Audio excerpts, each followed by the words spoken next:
This is Design Safe Radio, where natural hazards researchers strive to make our society more resilient to everything nature throws at us. Hello and welcome to another episode of Design Safe Radio. I'm really excited to be with you today and talking with Reid Zimmerman, who is a practicing engineer out in the world. So it's good to be able to talk with another practitioner, although we love talking with our scientists who got their fancy PhDs and the right papers for people that we hope they read. It's really nice to be able to talk to somebody who's out in the world, bringing forth the effects of that research into practice, out into the real world in ways that we can see it. So, Reid, thanks for joining me today. Good to see you. Good to see you too, Dan. Yeah, thanks for having me. What I find really interesting about the intersection of science and engineering, which is the playground that you and I live in, is how do we actually get this research that's so important, and we're spending all sorts of time, energy, money, effort to produce this research. But then we need to actually apply it to our everyday lives somehow. So what is the role of an engineering practitioner like yourself in a research project like Tallwood, the one that we've been talking about for weeks? If you haven't listened to our series with Dr. Kerry Ryan and Jeff Berman and others, go back and listen to those. But so you're part of the Tallwood team. What's your role there as an engineer? Yeah, I guess I think in totality, I guess I'll speak a little bit about what I think the practicing engineer's role is in research more generally, and then I'll take it down to sort of how I've been involved in Tallwood. People like to use analogies a bit, and I think the often when you hear about this research to practice transition is sort of a relay race, right? Where the academic or research team runs for a bit, hands off the baton to practicing engineers, and they run for a bit, and then maybe it comes full circle and they pass it back to a researcher, and it goes in this loop. And I think to a degree that analogy is flawed in that research isn't really a race. It's not it's not a sprint. People say it's a sprint, it's a marathon. It's neither of those. It's not even really competition. It's collaboration. And so I was trying to think of what's a better analogy to It's like describe. Dungeons and Dragons, right? Like you're playing against the game. Yeah, right.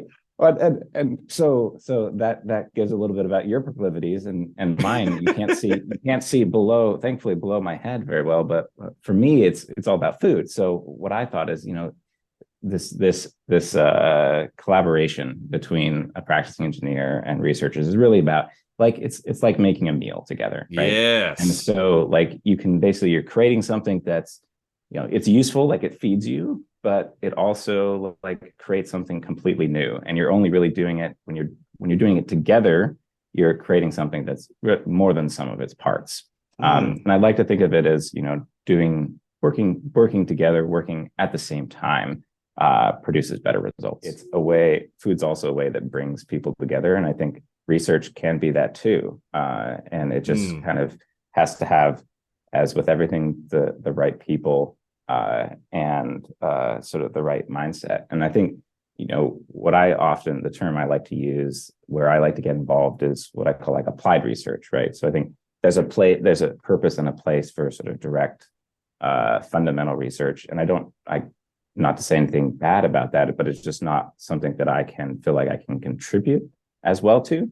And in this sort of applied research space, as I like to refer to it as, I feel like there's a lot of opportunity for practice engineers to bring something to the table. Like you said, maybe they're bringing the vegetable, or maybe they're bringing the meat and to the table, and really when we can basically able to make something together, and that applied research space is kind of very fruitful. Again, to keep the analogy going. Yeah. There's a lot of interesting things to solve in that space, and I think by moving forward together within that space, amazing things can happen. Yeah, and I think like any good potluck, right? There's challenges of logistics. Sure, there's opportunities for innovation and collaboration. What have been some of those moments for you as you've been going along this Tallwood journey for the past few years? Yeah, I think great question. I think there's always this idea that when you have a practicing engineer, they're just going to be the person there telling you like, hey, this isn't practical. This isn't practical. This isn't practical. But I think the vision really is that not that you can't, I mean, it's very important, right, to explore the research space, right? So you should have, I think, someone on the team, or it's helpful to have someone on the team thinking about where this might eventually go. But it's not always important to take the shortest path to that direct practice, right? Like sometimes when you're exploring the space, someone who has 1 foot or a foot and a half in practice is going to say, wait a second, that's actually like maybe as impactful as what we were originally thinking this could go towards. Why don't we explore that as basically a path to practice too? So it doesn't have to be sort of this linear line directly to. So it sounds like your role is not unlike like engineer to someone who's actually building something, but you're more like the person who's actually building something to an engineer as your role to a scientist, right? It's not to like to dissuade or to stop people from pursuing their research question, but it's to say, okay, what's the most effective for our overall goals of this project, given how real things really work? Yeah, and like I think the example for Tallwood would be like when I came in and I felt like one of my contributions was to say like, hey, we need to like let's make sure we focus this 10-story test and very much being a research objective, but let's focus it also on having a design aspect, right? Like not take it, making the distinction between what is design of the 10-story test versus what is response prediction of the 10-story test. And obviously response prediction can backfeed into design, but like if you just start towards, well, we know, high, very, very specific criteria we want to meet, and we can just do a bunch of response prediction and sort of design by analysis. And I came to it and said, well, the way we would approach this in practice is we would establish a design based on some fundamental principles and proportioning. And then we would use response prediction, maybe not to the level of detail that has been done for the 10-story test, but we would use response prediction to help inform that design. And so I felt like what we did with the 10-story test was very along those lines. And as a result, even though it is a test specimen, it has a lot of the same aspects in its development as a real building would.